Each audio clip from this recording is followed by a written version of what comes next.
Leslie, please pick up the phone.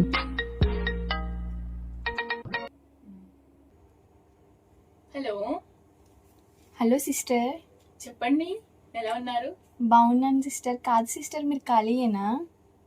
ఖాళీ అంటే Bible చదువుతున్నాను సిస్టర్. చెప్పండి, పర్వాలేదు. అయితే నేను తర్వాత చేస్తానులే సిస్టర్. లేదులే సిస్టర్, చెప్పండి, పర్వాలేదు. పర్లేదు సిస్టర్, నేను తర్వాత చేస్తాను. ఉంటాను సిస్టర్. అయ్యో పర్లేదు, చెప్పండి. అయ్యో, ఏంటి వీడు ఇలా పెట్టేసింది? సరేలే.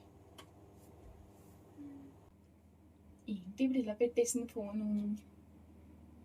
ఏమన్నా చెప్తాను చేసిందేమో. అనవసరంగా బైబిల్ చదువుతుందని చెప్పాను. మళ్ళీ ఆవిడ సాయంత్రం సీరియల్ ముందు కూర్చుంటే నా ఫోన్ కూడా లిఫ్ట్ చేయదు. సరే, నేనే ఒకసారి చేస్తాను.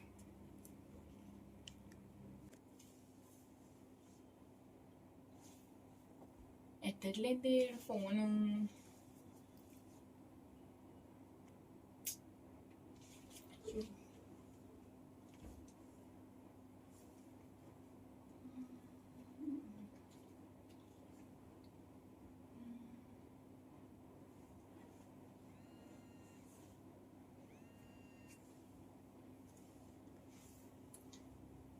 హలో సిస్టర్, చెప్పండి సిస్టర్.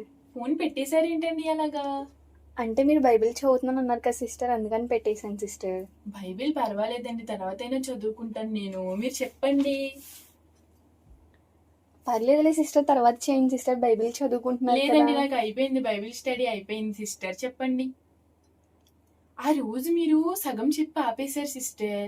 అదే సిస్టర్, మొన్న మా పక్కింట్లో ఇద్దరు భార్య భర్తలు గొడవ పడ్డారు. మీకు చెప్దాం కదా అనేసి చేశాను. కానీ మీరేమో బైబిల్ చదువుకుంటున్నా అని అన్నారు, అందుకని పెట్టేశాను సిస్టర్. ఇంకా సిస్టర్, మీరు ఏం చేస్తున్నారో మీకు తెలుస్తుందా? అసలు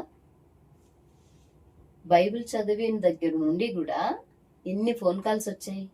మీ పరిశుద్ధాత్మ మీలో పనిచేయట్లేదా? ప్రేరేపించట్లేదా?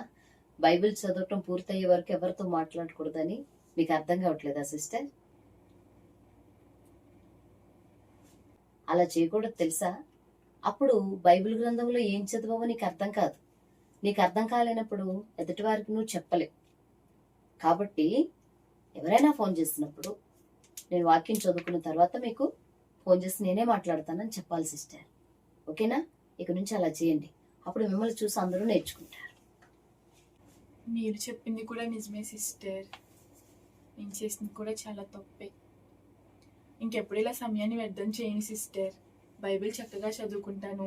నా ద్వారా 10 మందికి కొన్ని మాటలు వెళ్ళేలా చదువుతాను సిస్టర్. చాలా థ్యాంక్ యూ సిస్టర్.